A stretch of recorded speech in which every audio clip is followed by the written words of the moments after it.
Welcome to Time News Studios.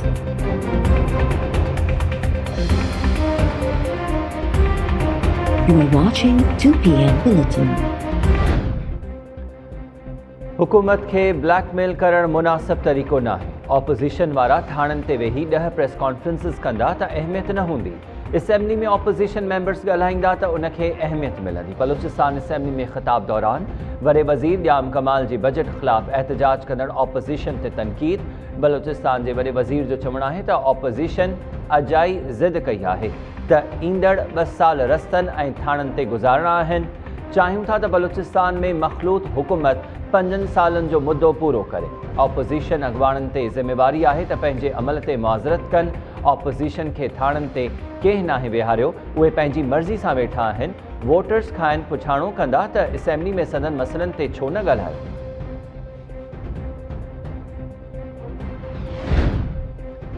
Karachi में DG custom intelligence ख़िलाफ़ case थियण ते वफ़ाक़ ऐं सिंध सरकार में तकरार पैदा थियण बाद पुलिस जो मौक़िफ़ मंज़र आम ते अची वियो। SP जमशेद टाउन फारूक बिजाराणी जो चवणु आहे त अदालती हुकुम ते कार्रवाई कई वई। जांच दौरान पतो पियो त कस्टम अमले जी फायरिंग में शहरी जो ड्राइवर ज़ख़्मी थियो हो। कस्टम इख़्तियारनि कार्रवाई खां अॻु हद जी पुलिस खे इतला न ॾिनो हो। नाणे वारे वफ़ाक़ी वज़ीर शौकत तरीन जो ख़त मिलण बाद वॾे वज़ीर मुराद अली शाह तरफ़ां नोटिस। DG कस्टम इंटेलिजेंस ख़िलाफ़ केस बाबति IG सिंध खां रिपोर्ट तलब। SP ख़िलाफ़ इंक्वायरी पुलिस जी ख़ुदि एहतिसाबी यूनिट हवाले। वॾे वज़ीर खे लिखियल ख़त में वफ़ाक़ी वज़ीर शौकत तरीन चयो त हिकु टैक्स चोर ऐं SP जे गठजोड़ सां DG कस्टम इंटेलिजेंस ख़िलाफ़ केस दाख़िल थियो आहे।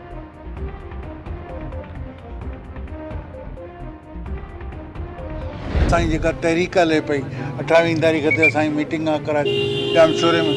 उन खां पोइ असां वरी मीरपुर ख़ासि डिवीजन जो प्रोग्राम ठाहींदासीं, नवाबशाह डिवीजन जो प्रोग्राम ठाहींदासीं। ॾिसूं त किथे था पहुचूं। 4 अज़ला में अवामी कैंपेन चला कर आए हैं, जहां हर जिले में हजारों लोगों ने इन 4 दिनों में मेरा मोहतात अंदाजा है कि 1 लाख से 1.5 लाख लोगों से हमने पर्सन टू पर्सन कांटेक्ट किया है और सोशल मीडिया के जरिए तो ये करोड़ों तक हमारी बातें गई हैं। ये हम रोज हैदराबाद से जो किराया भर के आते हैं, ये मुराद अली शाह को हमें देना पड़ेगा किराया। जितनी हाजिरों पे आएंगे ये किराया भर के देगा।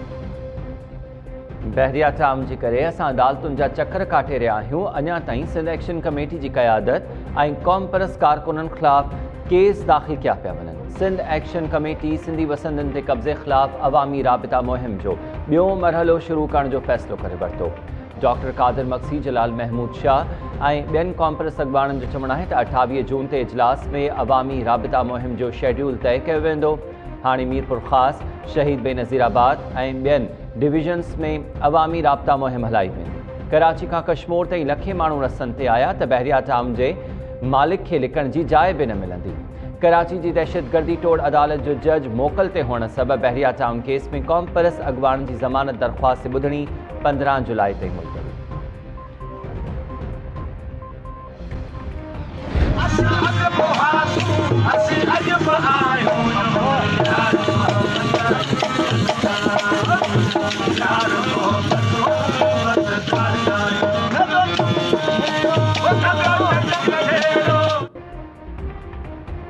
सिंधी वसंदनि ते कब्ज़े ख़िलाफ़ बहरिया टाउन अॻियां धरणे बाद गिरफ़्तार थियल क़ौम परस्त कारकुननि जी आज़ादी लाइ कराची प्रेस क्लब आॾो बुख हड़ताल जारी। सूफ़ी रागी मांझी फ़क़ीर बि बुख हड़ताली कैंप ते पहुची वियो। सूफ़ियाणे राग सां धरती धड़नि जे एहतजाज जी हिमायत जो इज़हार। मांझी फ़क़ीर तरफ़ां कराची प्रेस क्लब अॻियां 13 ॾींहंनि खां जारी बुख हड़ताल ख़तमु करण जी अपील।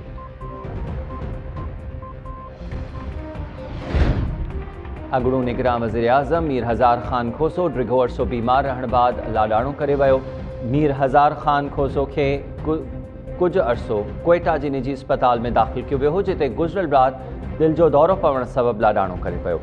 मीर हज़ार ख़ान खोसो बलूचिस्तान हाई कोर्ट जो चीफ जस्टिस ऐं बलूचिस्तान जो गवर्नर बि रहियो हो।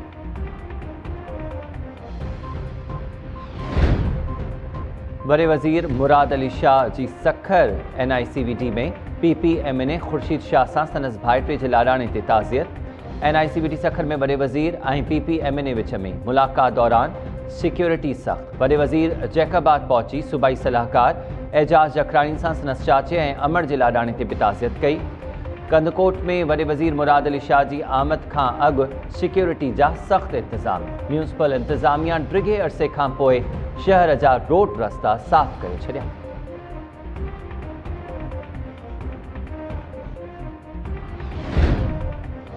अमरीकी दौरे ते पहुतल अफ़गान सदर अशरफ गनी जी व्हाइट हाउस में अमरीकी सदर जो बाइडन सां मुलाक़ात। अमरीकी सदर जो बाइडन जो चवणु आहे त अफ़गानिस्तान मां अमरीकी फ़ौज जी वापसी बावजूदि फ़ौजी ऐं इक़्तिसादी सहकार ख़त्म न थींदो। अफ़गानिस्तान जो मुस्तक़बिल अफ़गान अवाम जे हथनि में आहे। बेहिसी ते ॿधल तशद्दुद जो सिलसिलो ख़त्म थियणु घुरिजे। अफ़गान सदर अशरफ गनी चयो त अमरीका तरफ़ां अफ़गानिस्तान खे संदन हाल ते छॾण वारो बयानियो ग़लति आहे। काबुल ते तालिबान जे कब्ज़े जूं अॻकथियूं पहिरियों बि ग़लति साबित थियूं। इतिहाद, हम आहंगी ऐं क़ौमी मफ़ादनि में क़ुर्बानीनि लाइ तयारु आहियूं। ॿितरफ़नि मफ़ादनि लाइ अमरीका सां नई जामी पार्टनरशिप जी शुरूआति थी रही आहे।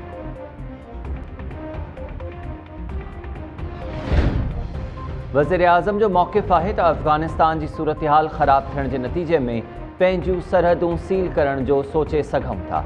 सुद समाओ जे वफ़ाक़ी वज़ीर फवाद चौधरी जो चवणु आहे त अफ़गानिस्तान जो इस्तेहकाम पाकिस्तान लाइ इंतिहाई अहम आहे। पाकिस्तान अफ़गान तालिबान खे अमरीका ऐं अफ़गान सरकार सां ॻाल्हियुनि ते राज़ी कयो। चीन ऐं अमरीका विच में छिकताण घटाइण लाइ पाकिस्तान पहिरीं बि किरदारु अदा कयो, हाणे बि उन हवाले सां किरदारु अदा करण लाइ तयारु आहे।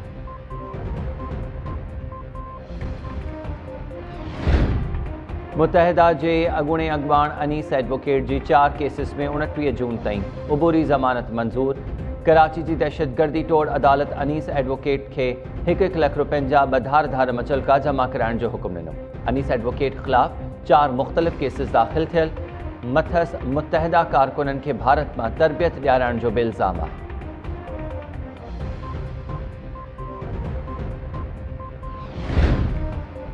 पनवाकिल भरिसां खौफ़नाक रोड हादसे में ज़रई यूनिवर्सिटी जे शागिर्द सूदो बॼणा अचल जो शिकार। क़ौमी शाहराह ते ट्रैक्टर ट्रॉली ऐं मोटरसाइकिल विच में खौफ़नाक टक्कर।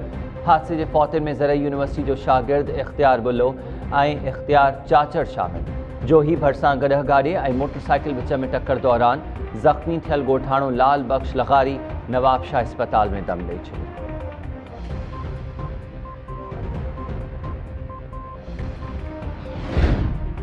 कराची जे इलाइक़े लियारी में शागिर्दियाणी खे अगवा करण जी कोशिश कंदड़ रिक्शा ड्राइवर गिरफ़्तार। बग़दादी पुलिस जवाबदार वसीम उस्मान खे गिरफ़्तार करे वरितो।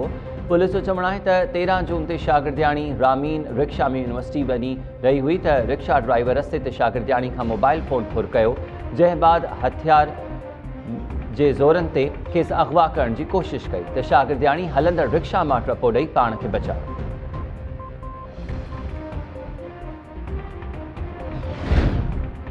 खैरपुर भरिसां दाऊद ॻोठ में नींगर सां मुबैना बदफ़ेली जो केस दाख़िल।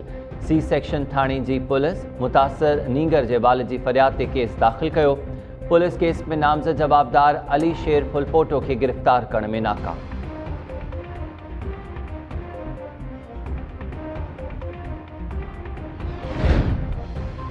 कराची जे लांडी वारे इलाइक़े में वहशी जवाबदार घरू अणबड़त तां ज़ाल ऐं धी खे क़त्ल करे छॾियो। शेरपाव कॉलोनी में जवाबदार इसाक धी ऐं ज़ाल खे गोलियुनि जो खाज बणाइण बाद फ़रार। इतला ते पुलिस पहुची लाश पोस्टमार्टम लाइ इस्पताल मुंतक़िल कयो। पुलिस जो चवणु आहे त शुरूआती जांच मूजिबि वाक़ियो ज़ाती रंजिश जो नतीजो लॻे थो। जवाबदार जी गिरफ़्तारी लाइ छापा हया पिया वञनि। कराची जे इलाइक़े गार्डन में मस्जिद जो कारी क़त्ल मोटरसाइकिल सवार हथियारबंदकारी अब्दुल सत्तार खे गोलियुनि जो खाज बणाइण बाद फ़रार। पुलिस खे क़त्ल जा कारण मालूम न थिया।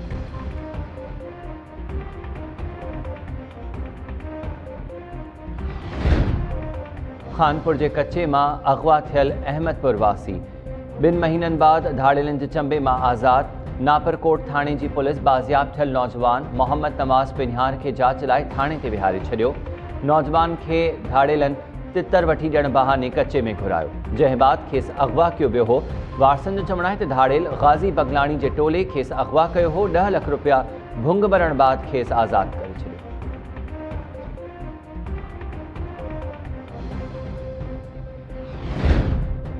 भान सईदाबाद भरिसां ॻोठ ख़ैर मोहम्मद जमाली नौजवान जो फाहो ॾिनल लाश हथ। पुलिस पहुची लाश पोस्टमार्टम लाइ इस्पताल मुंतक़िल करे छॾियो। पुलिस जो चवणु आहे त नौजवान जो रस्सी सां टंगियल लाश हथायो आहे। वाक़े जा कारण मालूम करण लाइ जांच कई थी।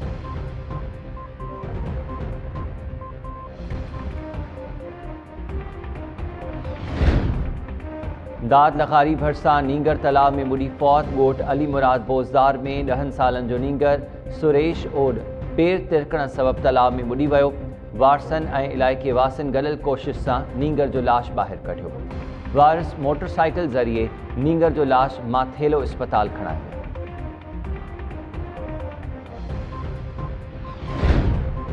मीरपुर ख़ास इलाइक़े टिकड़ी भरसा ॻोठ चौधरी मोहम्मद सिद्दीक जट में ज़हरीलो खाधो खाइण सबब हिक ई ख़ानदान जा 18 भाती बेहोश। संदन हालत ख़राब थियण ते औरतुनि ऐं ॿारनि सूधो 18 ॼणनि खे अस्पताल मुंतक़िल कयो वियो। घर धड़ियुनि जो चवणु आहे त राति जो पाड़े में फौतगी जी मानी खाइण बाद घर वापसि आयासीं। सुबुह जो समूरनि भातियुनि खे उल्टियूं ऐं पेट में सूर शुरू थियो। डॉक्टर्स तरफ़ां तिबी इमदाद खां पोइ मुतासिरनि जी हालत ख़तरे खां ॿाहिरि कराई।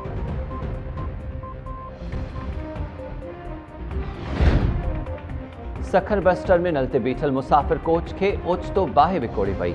मुसाफ़िरनि बस मां लही पंहिंजी जान बचाई। फायर ब्रिगेड गार्डन ऐं टर्मिनल ते मौजूद माण्हुनि गॾियल कोशिश सां बाहि ते ज़ाब्तो आणे वरितो। बाहि सबब मुसाफ़िर बस जो अध खां वधीक हिसो सड़ी वियो।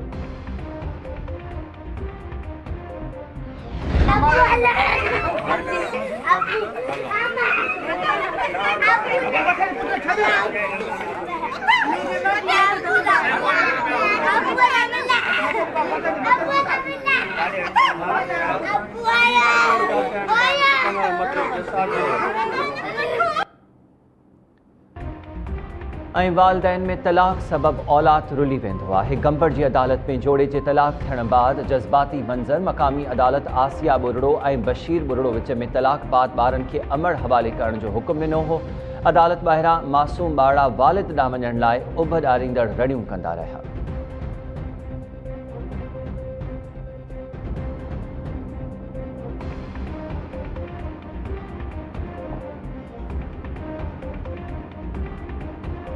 अस्सलाम वालेकुम। टाइम न्यूज़ सां गॾु मां हमीर शेख। हेडलाइन्स ॾिठियूं तफ़सीली ख़बरूं हिन ब्रेक खां।